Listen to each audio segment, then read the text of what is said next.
because you're the one that's living inside of your body and you get instantaneous feedback. You know how you feel. And so my big passion has become to heal myself so that I can pay it forward and help others heal.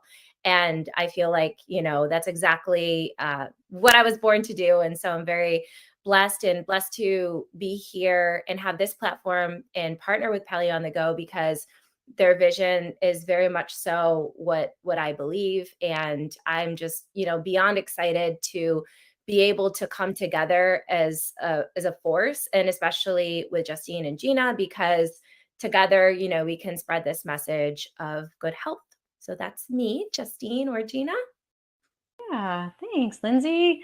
I'm Justine from Ann Arbor Holistic Health. We are a small team of functional medicine practitioners. We really help people who've been dealing with chronic health issues for quite some time, usually. Things like, gut challenges, digestive challenges, hormone imbalance, autoimmune conditions, stuff like that. By doing a couple of things, we rely pretty heavily on incredibly thorough intake process. So we try to leave, no nook and cranny undiscovered, and pairing that with some functional lab testing to really get a good look at what's going on under the hood in order to find out what's really causing all these problems that you've been having. What are the root causes? Let's see if we can address all of those and sort of chip away at it one by one so that eventually you just become symptom free, or at least that's the hope, or we get as close to symptom free as we can. And we want that to fade away naturally and for good, right? Rather than band-aiding it. And so that's what we do in a nutshell. And very much like Lindsey, it was sort of myself included and everyone else on my team. I didn't start out doing functional nutrition. I started out with other careers, and over time just got sicker and sicker until eventually, there was a need. It really wasn't in a good place with my own health.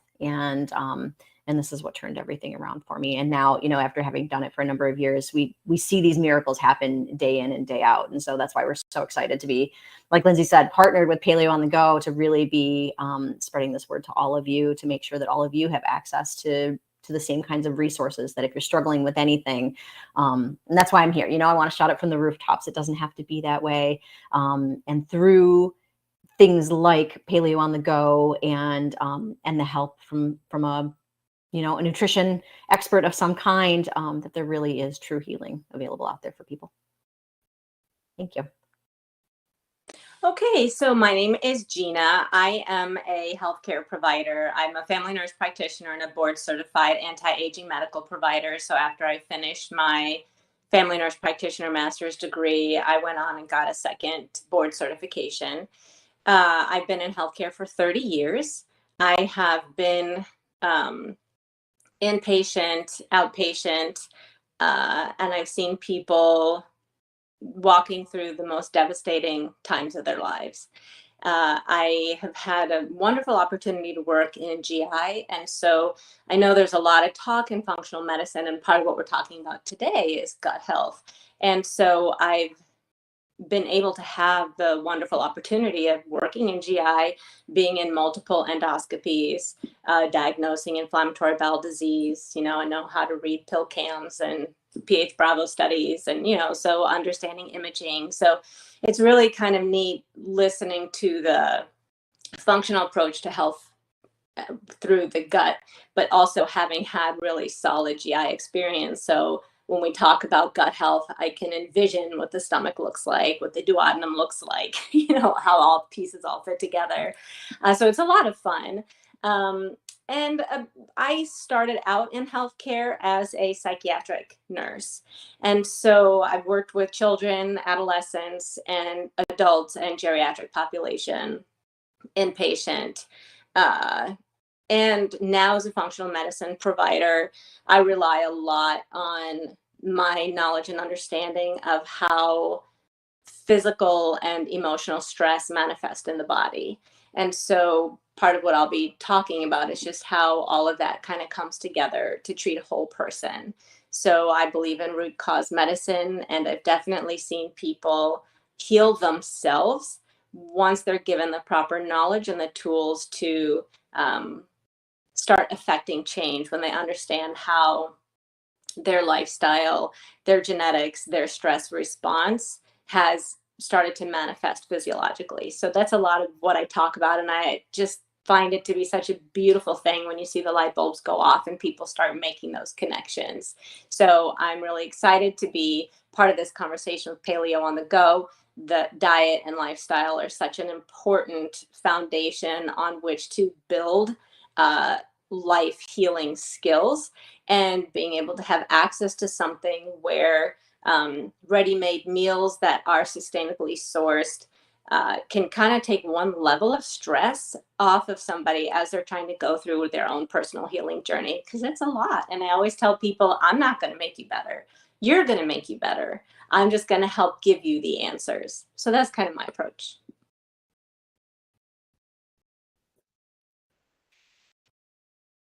Awesome. Thank you, Gina. Well, so Gina, we have you up first as our presenter. So we would love to hear what you'd like to share with the audience today. Okay. So hopefully somebody can share the slides for me, and then I'll try and go through them. So I'm going to pull those up for you right now, and then just kind of signify to me when you want me to move on to the next one, and, you know, to continue moving along. Thank you so much for the technical assistance. I haven't needed that for a long time, so I really appreciate it. No worries. So one of the issues and topics that we were supposed to talk about, or that people had interest in, was what are some of the first steps to balancing the microbiome? And this is where I really think that it's important for people to understand that you don't have a telephone to call down to your gut and say, hey, what's going on right now? Where are we out of balance? I see so many people who come in, I'm taking probiotics, I'm eating fermented foods, and I'm bloated and miserable. It's like, okay, how about we just first figure out what's going on? So it's so important to understand that many symptoms that present can be from any number of different underlying causes. And so we really do need to test and try and understand what's happening, because otherwise it's like just throwing a dart at literally nothing in particular and having no idea if we're going to be hitting anything. This is a picture of one of the gut health tests that I do. I don't know if we're supposed to be talking about brand names of things, but this is just a picture of a gut health test. And so getting information to act on is number one. And then we can go to slide 2. So common causes of gut pain and hormone imbalance include stress, capitalized, genetics, diet, lifestyle, and environmental exposures. And I think it's really important to understand, which is kind of what we're delving into today, this really profound connection between gut health and hormone balance. And I think one of my slides might be out of order because it's my last slide. It was going to be my first slide, but I will touch bases on that in a second. But everything that you get exposed to puts a burden on your body. So environmental exposures such as plastics and forever chemicals, pesticides, herbicides, I live in Georgia, car exhaust. Those things are all a job for your body to try and clean out. And your gut is one of your detoxifying pathways.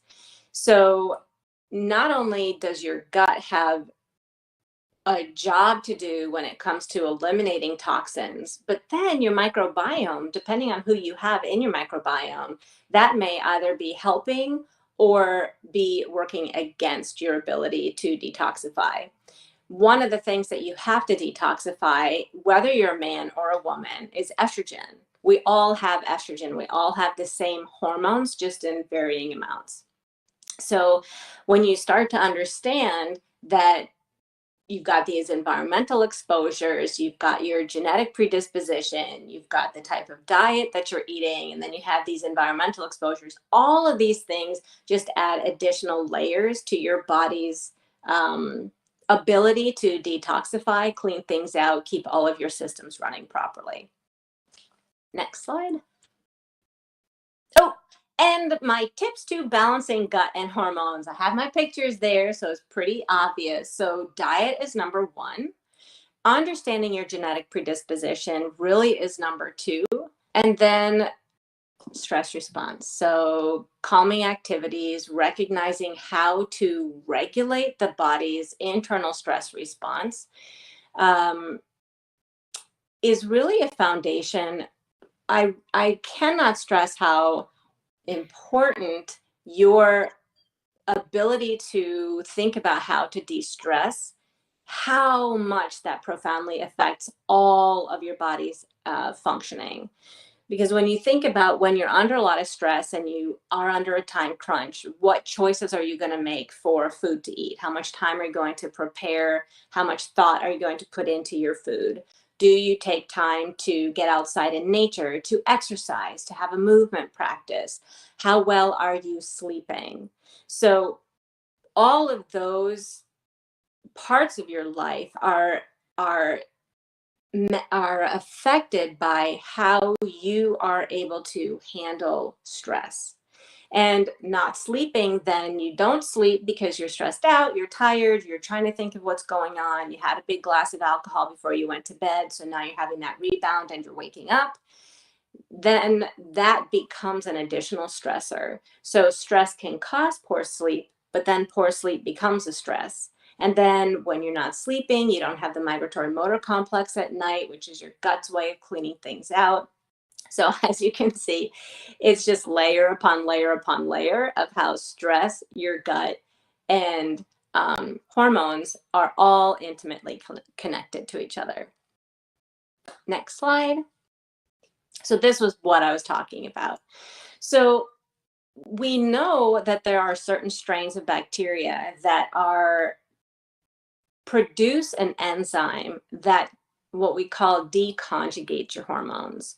So when part of your body's ability to eliminate hormones and toxins is to take those things, bind them to bile, then they get eliminated from your bile into your gut. What happens is beta-glucuronidase is an enzyme that says, oh, I'm just going to let that toxin go. So I'm going to release that estrogen back into the system. So your body thinks, oh, I've made 10 estrogen molecules and I'm going to throw away 7 of them. And then I'm going to only have 3 of them be active. So then your 7 hormone molecules or estrogen molecules go into your detoxification pathway, gets bound up by your bile, dumped into your gut. And guess what? 6 of those get released again. So your body was really only planning on having 3 active estrogens, but now it's got 9. So this is kind of one of the ways that your gut microbiome can affect your body's symptoms of hormone balance. You may not be necessarily overproducing a certain hormone, but it may be getting overexpressed at the receptor site. And that's where symptoms are really important to understand in the context of lab results. But then lab results, again, give you part of the picture, but understanding symptoms is so essential when it comes to regulating hormone balancing and the gut. And do I have another slide or is that my last one? Okay. So there were some questions about how do you test for hormones, and there are a lot of people who talk about very specific tests, and that's the one test that's always being advertised. But you really have to understand how to do the right test for the right reason at the right age. So we can have serum testing. I do that very frequently. That's testing from your blood. That tells us how much hormones are your hormone producing organs making. So when we have a menstruating woman or a male, we need to know how much total hormone is your body producing. How are your hormone secreting organs functioning? Then we have saliva testing. Saliva testing lets us know how much available hormone do you have available to bind to your tissues. So anything that makes it out into the saliva, that is unbound hormones. All the hormones that you have in your blood, those are bound up by something called sex hormone binding globulin. So when we get a total estradiol in your blood, we're looking at the total amount of estradiol that was produced, but not necessarily the total amount that's active at the receptor site. So when is it important to know when we do blood testing versus saliva testing? A lot of times it's helpful to know where a person is at in terms of, are they still in the age of fertility? Are they still menstruating? Or are they getting close to being menopausal or perimenopausal? So that's one big determining factor that I look at. Then we have urine testing. So when we do urine testing for hormone balancing specifically, we're really trying to gauge what are the metabolites that are being eliminated and at what level.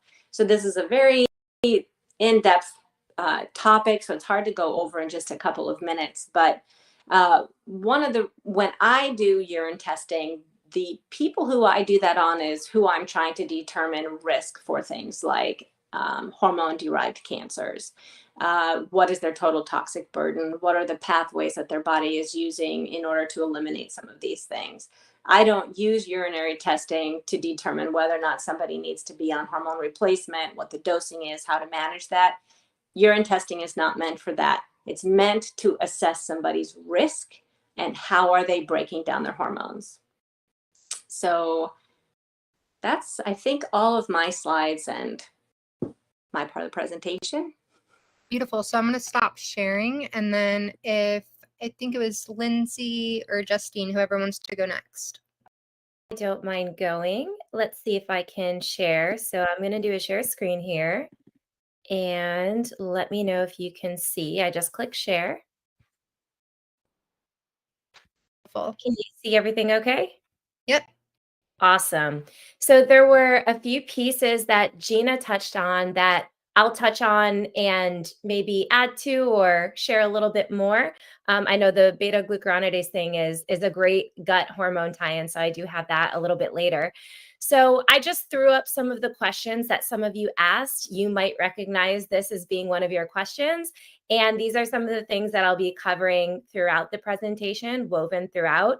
So if you see your question up there, then the chances are I'm going to be discussing it. So just a preliminary overview. And I know Justine and I touched on concepts of this last time. We talked about how disease begins in the gut. And it's that old ancient saying that is so, so true. And the reason I have a picture of a butterfly over there in the corner, in meteorology, we learned about the butterfly effect, which in meteorology, it's kind of different than what it is in health, but it's very similar. So a butterfly flaps its wings in Japan, and it actually ends up influencing the weather that we feel here in the United States, because these small little changes, these small little perturbations over time, they grow and they amplify. And it really just goes to show that everything is connected. The atmosphere is a fluid that's all connected. So the same concept applies to our body. Everything in the body is connected. All the systems are constantly communicating and talking. Lately, we've been hearing a lot about the gut-brain connection. I think even someone in one of your questions, you mentioned that you had some head trauma and your gut is off. And yes, if the brain has trauma, the gut gets thrown off. If the gut has issues and disturbances in the microbial levels, the brain gets thrown off. We develop depression. There have been some really cool studies that show usually if someone has gut dysbiosis, eventually they start to experience anxiety and depression. So really, we want to address gut health through tests like what Gina showed, and I'll show some examples. So everything is connected. We also now know that there's a gut-liver connection. There's gut hormone connections, right? So the gut constantly communicates with all these organs in our body. And really, the types and amounts of bacterial species in our gut is what is influencing our hormones, our metabolism, and our body fat, and whether or not we get disease. So I'm going to ask a question, and you can think about the answer. You don't have to shout it out. I don't think I'd be able to hear you if you shout it out. How long do you think it takes to digest food? Because sometimes I'll hear someone say, oh, I ate this and it went right through me. But that's really not how it works. It doesn't go right through you. But what happens is it can agitate your gut muscles and the peristaltic function, which is the muscles of the gut kind of squeezing food, can push whatever's been sitting down there out the other end. But it actually takes about 12 to 36 hours for food to go in one end and out the other. So just something to, I think, help put in perspective what's actually going on here. Because when we eat food, it goes through all this tubing. Like, look at all that tubing there. It goes through all this tubing. And as it's doing so, it's getting broken down into its constituents. And we need to be digesting and absorbing our food properly. Primarily, most of the nutrients get absorbed in the small intestine. And if we're not breaking down our food properly and absorbing it properly, we will have a lot of problems. So when I was thinking about this, about, okay, how does our gut impact our hormones? I feel like there are two main reasons, and I know there's a lot more, but these are the two, I guess, main takeaways as to how our gut health can impact our hormones. Like I just mentioned, we have to be able to digest our food. So digestion requires hydrochloric acid in our stomach. It requires pancreatic enzymes, which break down carb, protein, and fat. And it also requires bile to help to break down the fat and so that we can absorb it. And so if we're not absorbing these and breaking down these nutrients properly, we won't have the raw materials to build hormones. Because at the end of the day, let's take thyroid hormone, for example. Our thyroid hormone is made out of iodine and tyrosine. Iodine is a nutrient, tyrosine is an amino acid. If we don't have enough stomach acid, we won't be able to break down the protein we're eating into the individual amino acids, and we'll have low levels of tyrosine, and then we don't have the raw materials to build hormones. So it can be something simple like that. It could also be, like Gina was mentioning, all the toxins we're constantly bombarded with. So these can irritate our gut. Glyphosate is a big toxin that they spray on foods and non-organic foods. And we're really starting to see now the havoc that's wreaking on our gut health, contributing to leaky gut. When the gut barrier becomes impaired, I know, even Justine had mentioned this, I think a couple seminars ago, about how the lining of our gut is very, very thin and small. And so it doesn't take much to, I guess you could say, to disrupt the harmony and the peace. And so now, once the gut literally has these openings in the tight junctions, is what they're called. The tight junctions are what essentially hold these individual cells of our gut together. And once those are more open, and food that we're eating leaks out into our bloodstream when it's not supposed to be there, the immune system says, what's going on? And it mounts this attack. It's trying to protect us. But in actuality, what ends up happening is this can be the start of how we develop autoimmune conditions, is leaky gut. And so now we have this immune system that's super flared up and on edge. And then it starts to attack other things in our body. And the thyroid is a great example. And so now you have antibodies that are being formed, and your body is attacking the thyroid. And now the thyroid is not able to produce and to put out as much hormone T4, which then gets converted into the T3. So just to give you an idea of how, if we're not absorbing our vitamins and minerals because we have, imbalanced gut levels, or we, for whatever reason, are not absorbing them properly, then here's how it can affect us. If we're not absorbing our B vitamins, because what you eat is different than what you absorb. You could be eating great B vitamins, but you might have some genetic differences or not be absorbing them. Well, we need B vitamins in order to form serotonin and dopamine. And this is what allows us to feel happy, calm, and motivated when you're talking about serotonin in the brain. Someone did ask a question about serotonin, and serotonin in the brain is a bit different than serotonin in the gut. They have slightly different roles, but in the gut, serotonin is really important for the movement of food through your system, and for your digestion to be proper, for the transit of food.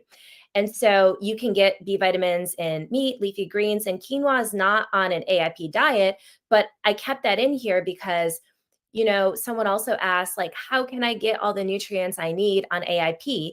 And the answer is you can. You absolutely can. You just have to make it more of a point to make sure you're eating nutrient-dense foods, understanding that, okay, if you're not going to be eating various types of grains that's, might be flaring up your immune system, or eggs, try to find other foods that are going to offer similar nutrients. So, okay, you're not going to be eating the grains that have a lot of the B vitamins, but make sure you're eating meat, make sure you're eating leafy greens. So that's really probably, I would say, one of the main answers that stuck out to me when someone asked me that, or when someone asked that question.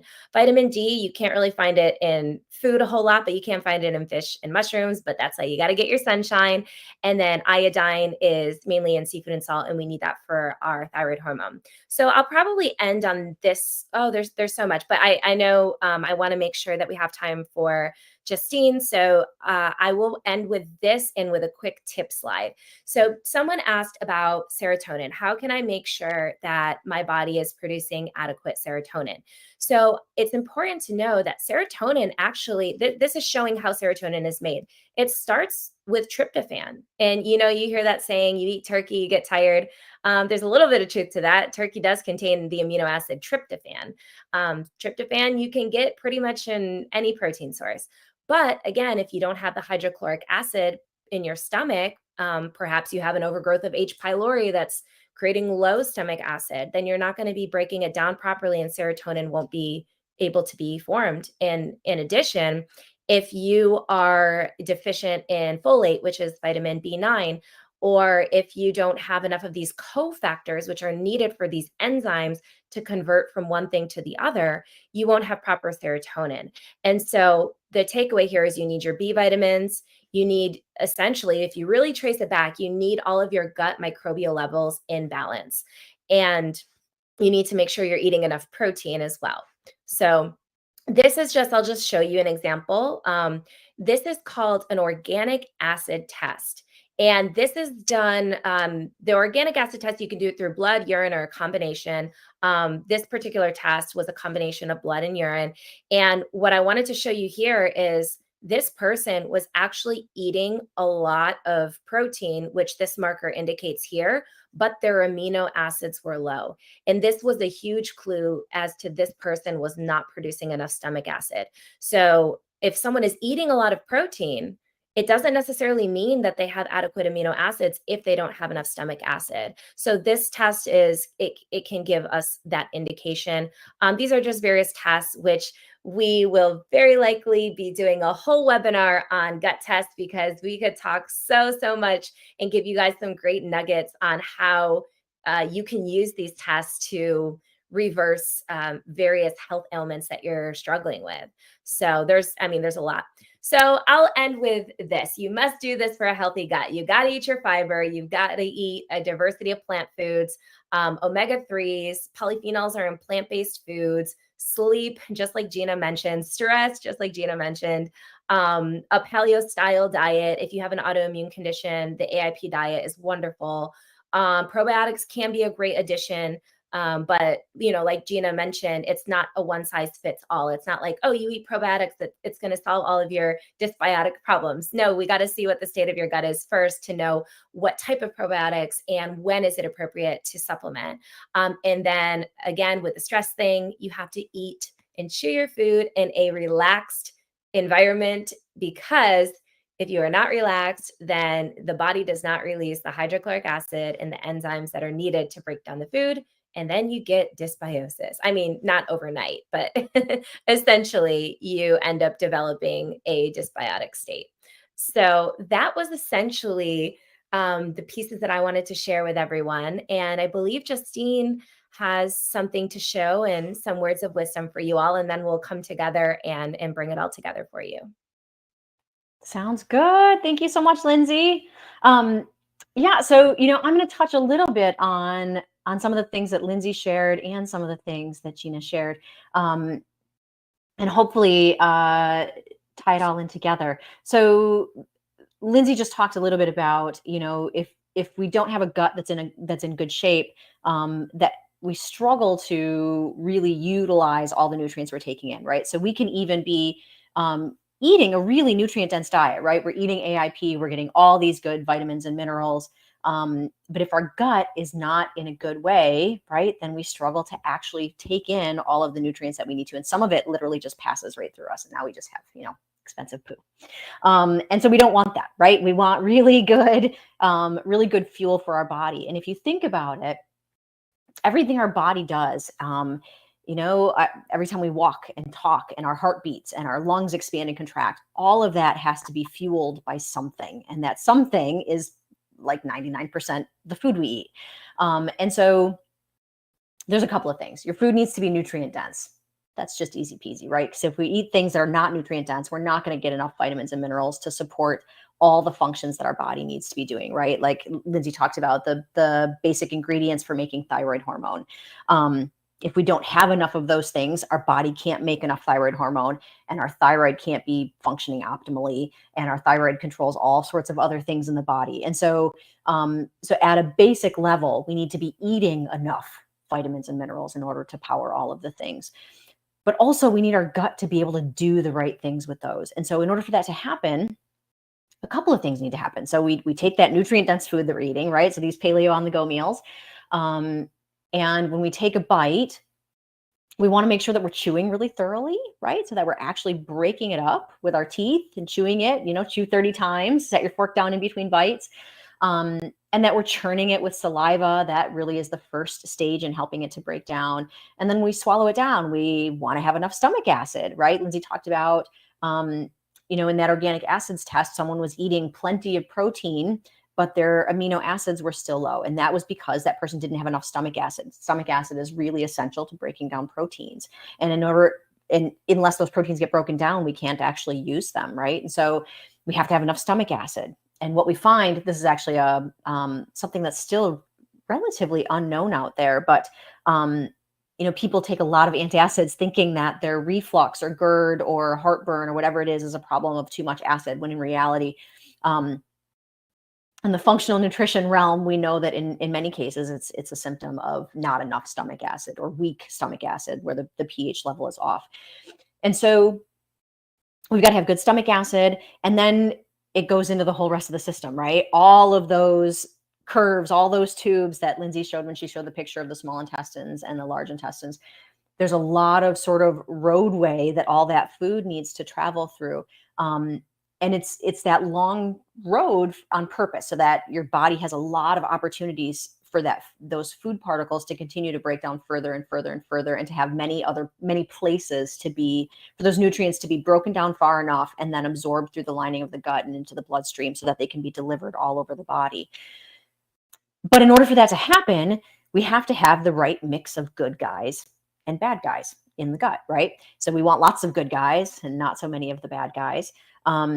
And what we find is that things get off. In that tip sheet that Lindsey just showed a moment ago, she showed, what are good things, good for your gut, and what things are not so good for your gut. Ultimately, what it boils down to is, if you eat a diet of fast food every day, you're going to have a gut that thrives on fast foods.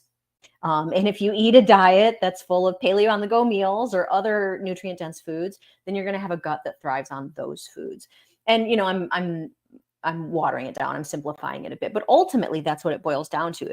If we eat a lot of junk, then we have a lot of bacteria and other species in our gut that thrive on junk. And if we eat good foods, then we have good guys that really sort of help us.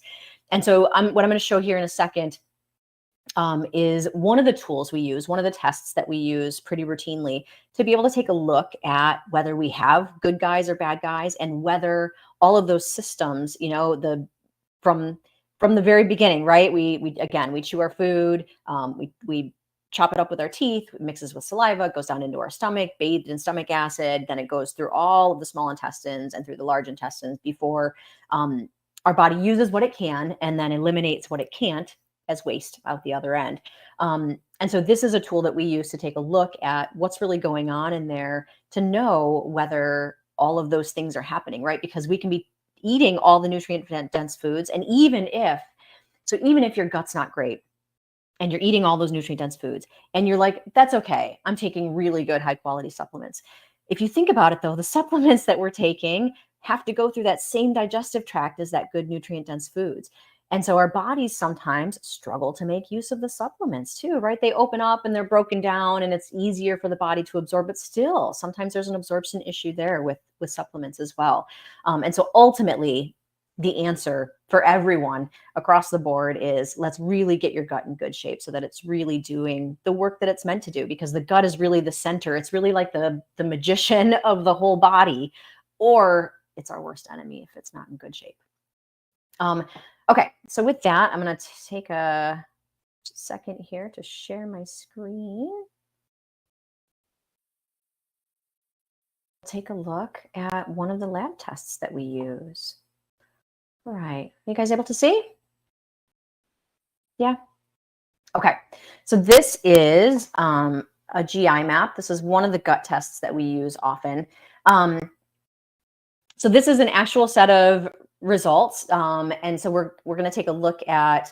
I'm going to sort of give you a narrative of what's going on with this person. So on this first page of this test, and on the first couple of pages, actually, it's looking at various different species that are found in the gut. Some are normal, some are supposed to be there, and some are not so friendly, and we don't want so many of them there. This first page on a GI map is telling us about things that tend to be pretty acute problems. So for example, salmonella, giardia, norovirus, things like that.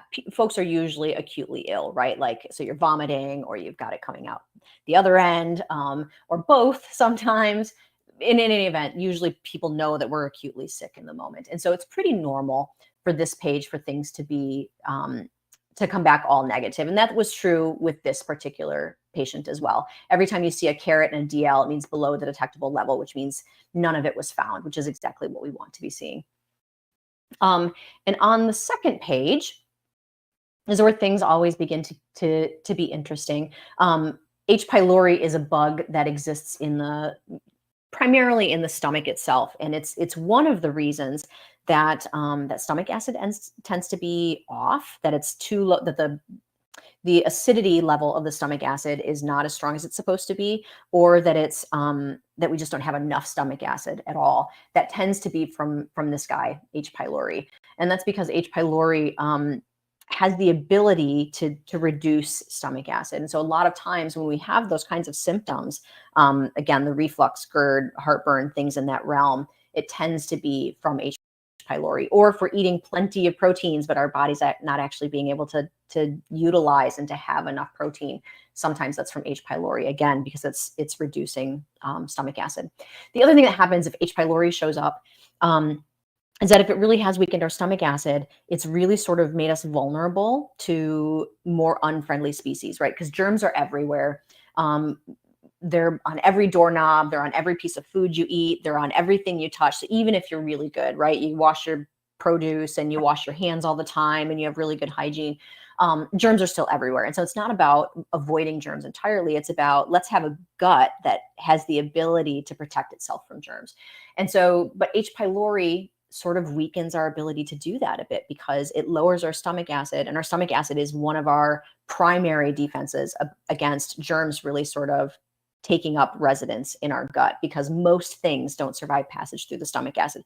That's also incidentally why a lot of probiotics aren't necessarily effective, because a lot of probiotics don't actually survive passage through the stomach acid. That in and of itself could be another webinar all on its own that we could talk about down the road.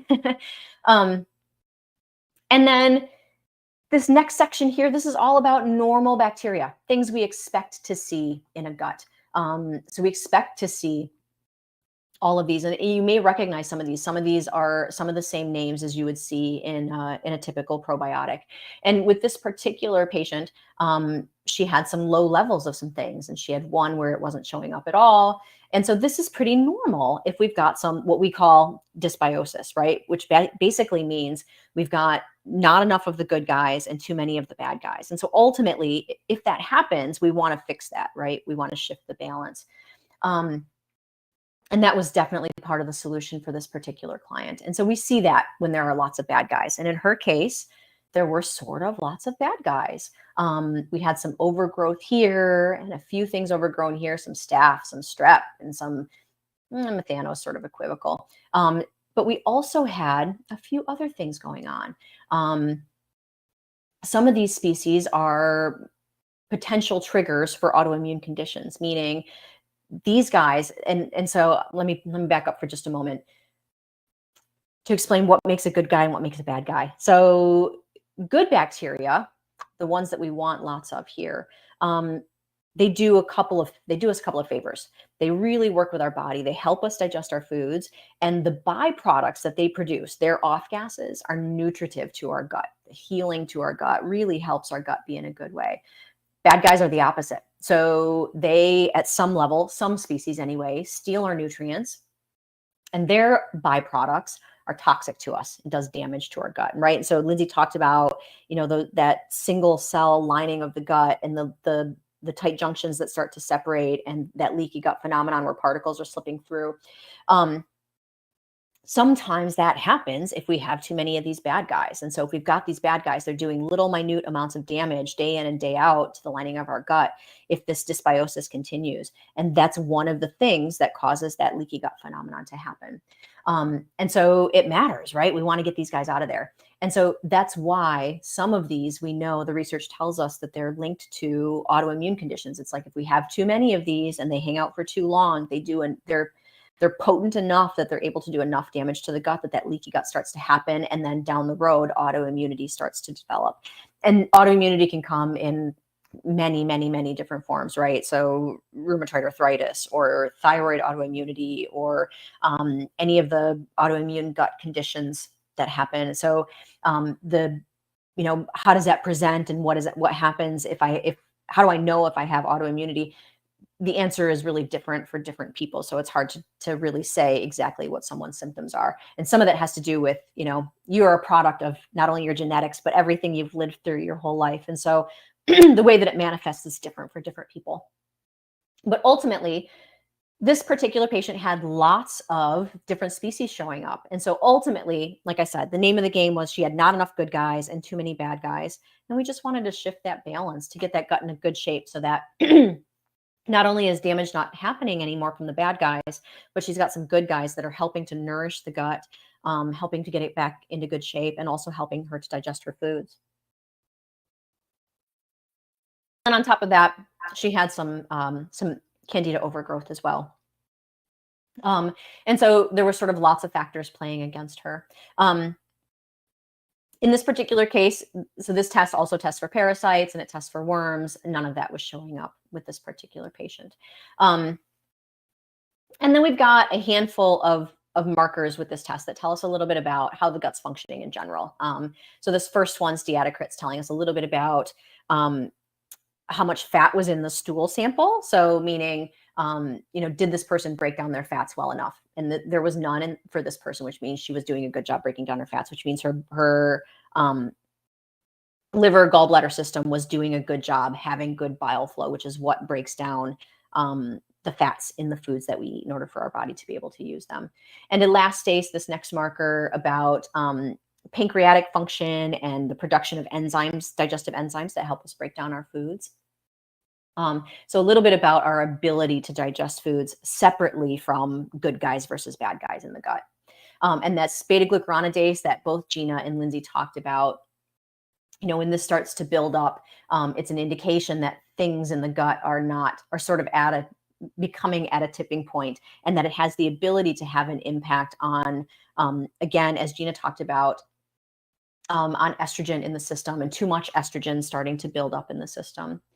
And then we've got occult blood, so if there's anything bigger going on where there's actually some kind of bleeding happening, which could be something as simple as a hemorrhoid, but other bigger things, right? Crohn's and colitis and other bigger, cancers, bigger concerns in the gut.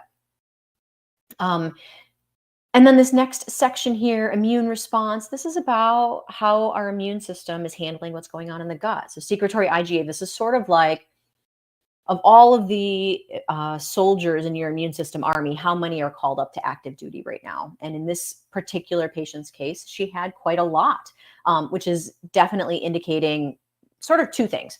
One is that it's a good thing that her immune system is at least responding to something it doesn't like going on in her system, but also it's sort of in overdrive, which generally means in a lot of cases, if it's this high, that someone's dealing with some autoimmune conditions. And this was true in this particular patient's case.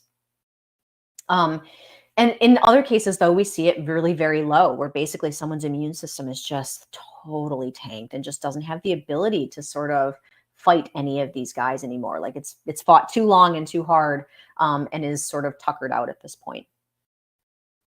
And then this next marker here, Antigliodin, is about it's about reactivity to gluten. And so there are lots of different sort of components of gluten. This is only one of them in this test. This particular test only tests for one of them. But essentially, this is telling us that this particular patient did have a big reaction to gluten, meaning gluten was not her friend, and was causing problems in her gut. And then this last marker being about inflammation in the gut specifically.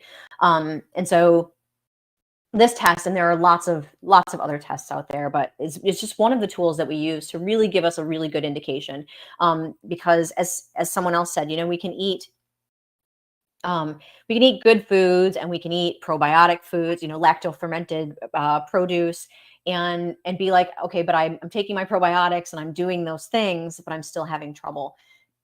A test like this is one of the tools that we use to assess why is that person still having trouble, right? Because if you are eating nutrient dense and you're getting some fermented foods and you're getting good sleep and you're taking care of yourself and you're trying not to be stressed out, right? And you're doing meditation and you have people around you who love you and you're sort of checking all those boxes, your gut should be in good shape, except sometimes it's not, right? And a test like this sort of gives us the clues about why it might not be and what to do to fix it. And in this particular patient's case, I can tell you, when she first came to us, she had a really big autoimmune flare going on. And in the matter of about 6 weeks, was really feeling like a whole new person altogether. And we see this a lot, right? This is a common thing. If we just get the inputs right and avoid the wrong inputs, right? So it's about enough of the good things and avoiding the bad things, right? Like the glyphosate that Lindsey talked about on our foods. Then in most cases, things can turn around pretty quickly. Not always. It doesn't always happen that fast. It's sort of a function of, how long have things been going on, right? How long has the dysfunction been going on? How long have we had bad guys in our gut? How long has our autoimmunity been going on? Because there is sort of a depth, right? To sort of the dysfunction. There's a depth to dysfunction. And sometimes the depth is shallow and sometimes the depth is pretty deep. But ultimately, if you work at it long enough, again, if you get the inputs right, the diet, good sleep, good exercise, and not too much exercise, and avoiding, pesticides and herbicides, and avoiding stress in general, right? So if you work a job that's super stressful, or if you're eating food that has toxins on it from those chemicals, or foods that you have a sensitivity to, and you have a sensitivity to, but you eat it anyway, then all of those things add to the stress on the system, which incidentally also, when our body's under stress, it literally limits blood flow, limits nutrient delivery to the sort of less critical systems, right? Because it's trying to save your life. It's got you in survival mode. And so the ability to really digest foods at 100% is limited because your body's actually limiting blood flow, limiting nutrients to that system. Same thing with your hormones. So when the hormones are off, it's almost never a root cause itself. Hormones are off because something else further upstream is off. And so one of those reasons is if we're under stress, and Gina talked about this a lot, stress has such a tremendous impact. Our body doesn't know, stress from work or stress from a crabby kid or whatever it might be from stress from running for your life from a tiger, and your body's trying to save you. And so it limits blood flow to our hormones. So not only can we have these deficiencies that lead to hormone imbalance, but also our body can selectively choose to not give as many nutrients to the the reproductive system or the endocrine system in general. And so de-stressing is a really, really critical component. So even if you're eating all the good foods and you're getting good sleep, but you're working a really stressful job, you're still not going to be able to get to 100%. So ultimately, the name of the game is we want to check as many boxes as we can. We want to do as many good things as we can for us in a day without causing stress just for doing those good things. All right. Awesome. Yeah, thank you. I always laugh when someone tells someone, don't stress, but sometimes that makes someone more stressed. So I try to think about, like, how can I help this person to de-stress? But it's so true. I've caught myself in a position where I'm like, okay, what I need to do right now is not stress. And then I start thinking about not stressing, and then it stresses me more. So that's where the couple deep breaths come into play. And another thing I learned, I think that's a little bit on that topic, is it's the perception of stress. So if you tell it took me a while to grasp this concept, but I'm like, okay, here's a good example. All right. So let's say you know that you need to sleep well, because Gina just told you, and Justine and I would echo that. You know you need to sleep well in order to heal. But let's say you have a bad night of sleep. And then the next day you're like, shoot, I didn't sleep well. So now I'm not going to heal. Well, by you putting that thought in your head, it actually will enforce that. Whereas if you say, you know what, I had a bad night of sleep, it happens to the best of us. So it's all good. I'm just going to get a good night of sleep tonight. The difference in the hormones in your body, because you can literally change your hormonal and your biochemical expression just by that shift in perspective, is profound. And then, do try to get good sleep that next night. But I wanted to kind of add that, because it's something that I struggle with, that I've had to have long talks with myself to try to overcome. I did just want to note that we have a question. So somebody wrote in, I can go ahead and read it. It says, I was probably told I have H. pylori infection causing my current issues and will be doing the urea breath test to confirm in the near future. But their recommended treatment is clarithromycin plus another antibiotic paired with omeprazole. Are there any more natural ways to deal with it? And the answer is yes. As a matter of fact, when you look at conventional versus supplemental ways to address H. pylori, we actually see that the supplements that work to treat H. pylori can be as effective, if not more effective, than some of the antibiotic, the double or triple or quadruple therapy that doctors are prescribing. But I do want to be careful to mention, though, everybody always thinks that I shouldn't say everybody. I have patients who come in who think, if I take an antibiotic, I'm going to kill all the bacteria in my gut. And if I take an herbal, I'm not going to kill my bacteria. But that's not true. An antimicrobial is antimicrobial. Doesn't matter if it's prescription or herbal. If we're going to try and kill one thing, we're going to kill many things, because these are not sharpshooters. We're not able to just selectively get rid of one type of bacteria. But yes, there are natural things. So there are, I'm not quite sure how this works, if we're supposed to be talking about specific supplements. We were told last time that we could. So, Yeah. But you weren't in that one. So assuming nothing has changed, then go for it. Well, we do know that things like HP Mend, so there are different professional supplement companies out there that have formulas that can help, that they're specifically targeting H. pylori. So something like, if it has HP in the name, that's a good indication that one was made to help treat H. pylori. One important thing to remember, though, is that when you're going to do an over-the-counter herbal supplement, you probably are going to want to do it for more than just the 7 to 14 days that the doctor was going to give you a prescription. You would want to do these antimicrobials for at least a month, if not 2 months, and then do repeat the testing to make sure that you got it all. So I like some of the designs for health products. What do you guys use? It's so funny that we got this question. I literally was helping a client with this earlier, who has terrible acid reflux and is looking for more natural solutions. And so Justine even mentioned that there is a large subset of people who are having low stomach acid from H. pylori. H. pylori can actually cause both excessive acid production and underproduction of stomach acid, depending on where in the stomach it's located. One supplement that has been shown in a lot of clinical trials to really help with H. pylori, and I believe in these studies, they looked at it for about 4 weeks of usage, was licorice. And please help me to pronounce this. I can see it spelled out, the D-glycerinate. Do you know how to pronounce that? I know how to spell it, but I don't know how to pronounce it. But the D part of D-glycerinate. DGL. Yeah, DGL. We just call it DGL. Mm-hmm. But the D part would be important because otherwise it can cause hypertension. So especially if you have a predisposition to hypertension, you want to get the DGL. But licorice has been super helpful to help with combating H. pylori. And, just in general, you do, like Gina was mentioning, you do want to be careful with excessive use of antibiotics to kill off things. And here would be a recommendation I would have. There's a time and a place for it. Herbals, like she said, it's not that it's not going to it's going to kill some of the things that you don't want at times as well. So what's important is to make sure you're eating a nutrient-dense diet and an abundance of fibers as you're coming off.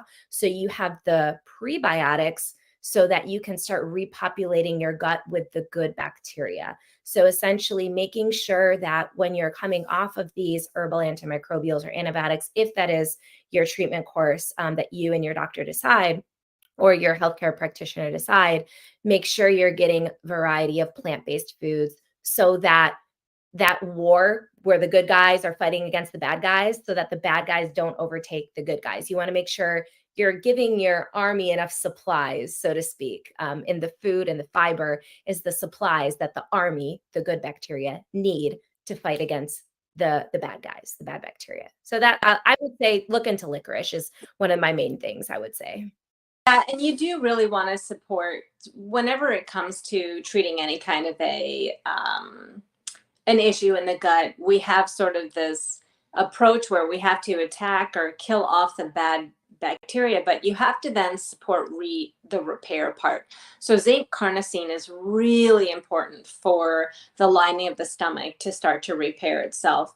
And one of the reasons that conventional medicine uses omeprazole or a PPI medication is to help address any kind of heartburn or reflux that could be due either to the current symptoms that you're having with the H. pylori or to the high doses of antibiotics that you're taking. So if you're choosing to go a more natural route, using something like digestive enzymes, digestive support, DGL, those kinds of things, the zinc carnosine, you want to manage the reflux symptoms.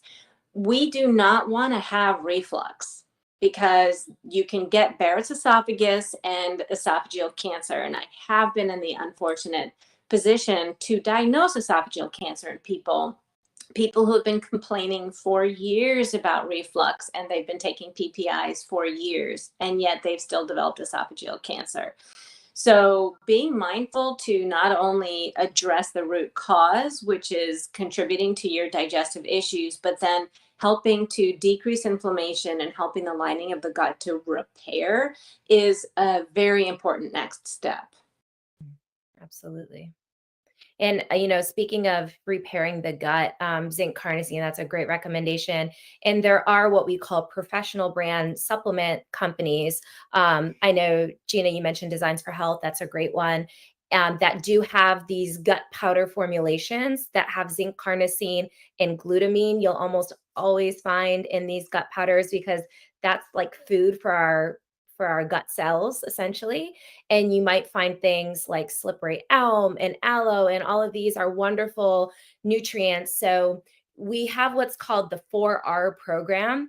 And one of those, so you have to remove the triggers, re-inoculate the gut with the good bacteria. One of the R's is repair. So you have to repair the gut lining. Bone broth is a great natural food source of glutamine.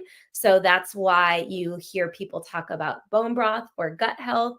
And also you can get it in these powders. And sometimes I like to tell people that there's a time and a place for supplements, right? We want to get things from real food as much as possible, but there might be cases, depending on the severity of the condition, where you won't get that what we call therapeutic dose with just nutrition alone. So you might need higher amounts of glutamine, for example, than what's in having a cup of bone broth once a week. You might need to really just get in and do the job. It might really benefit you to take one of these supplements. And the other thing that I think is important to note, difference between supplement and medication is sometimes with like a supplement, you do need to stay on it longer to notice the effects. So just taking it once won't necessarily give you the benefit that you're looking for. But then again, you don't want to overdo it. So it's about finding that sweet spot, and health is so complicated. It's simple, but it's complicated, depends on how you want to look at it. That's why we're around. Find a good practitioner to help guide you through that, because when it comes like with this H. pylori, for example, it's not just the duration of it is different from antibiotics, but also the dosage on the bottle is usually not what we end up recommending either. It's often not a therapeutic dosage. And so, they make it challenging to DIY this. And that's exactly why we do what we do, is we really want to, all three of us, we really want to help guide people through this process so that they can not only do things the natural way, if that's what their desire is, but also come out the end of it actually having achieved the results they were looking for. It's probably a good segue to tell everyone where you can be found, Justine and Gina, and then I'll go. I did not realize that it's past 3:00. Yeah. Well, time flies when you're having fun. And I'm sure Lauren will hop in to give everyone their goodie as far as some Paleo on the go. Yeah, good. Well, so again, I'm Justine from Ann Arbor Holistic Health, and we can be found at AnnArborHolisticHealth.com, ANNARBOR, holistichealth.com. And again, we're a small team of practitioners, and we help people with all the kinds of things we've been talking about today. And I'm Gina with Elevate Functional Medicine, and I can be found at elevatefunctionalmedicine.com. And I am located in Suwanee, Georgia. Awesome. And I am Lindsey. You can find my website, NuTriDayFitness.com. It's spelled NuTridayFitness,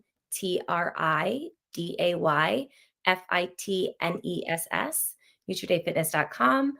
And I'm based out of Orlando, but I help people everywhere. So thank you so much, everyone, for being part of this webinar and for your fabulous questions. And we'll turn the mic over to Lauren. All right. Well, thank you, everyone, for joining us. It was an absolute pleasure to be able to hear from these ladies. They're so knowledgeable, and they really just have so much to offer you guys. So Justine, Lindsey, Gina, thank you for joining us. We're looking forward to the next one. So all of the attendees for the webinar, you will be receiving a $25 off your next purchase. So there's going to be an email coming out right after the webinar concludes, and it will include that code and a little bit of additional info for you. And there's also going to be the link for you to be able to watch this video again on our YouTube channel. So make sure you check that out. Be sure to follow us on social media and keep an eye out for the next webinar. And ladies, thank you again. Honestly, we couldn't do this without you. And I think you're helping people, and you're really changing people's lives. So thank you. Thank you. Thank you, everyone. We look forward to the next. Thank you. Bye. Bye. Everyone.